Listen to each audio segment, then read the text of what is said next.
ஆலயா cotton trending வேட்டிகள் ஷர்ட்டுகள். Ariyalur மாவட்டம் ஜெயங்கொண்டத்தில் நேற்று 17 வயது சிறுவனை உய்யக்கொண்டான் ஏரி அருகே வைத்து மர்ம நபர்கள் சிலர் அடித்து கொலை செய்த நிலையில் கொலை சம்பவத்தில் ஈடுபட்ட நபர்களை உடனடியாக கைது செய்ய கோரி சிறுவனின் உறவினர்கள் சாலை மறியல் போராட்டத்தில் ஈடுபட்டனர்.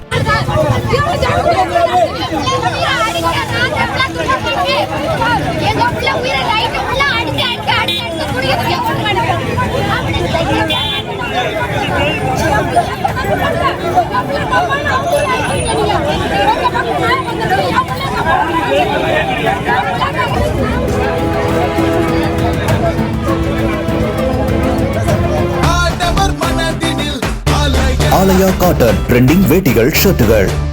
பிளே ஸ்டோர் மற்றும் ஆப் ஸ்டோரில் இருந்து பாலிமர் செயலியை QR கோடு மூலம் பதிவிறக்கம் செய்யுங்கள்.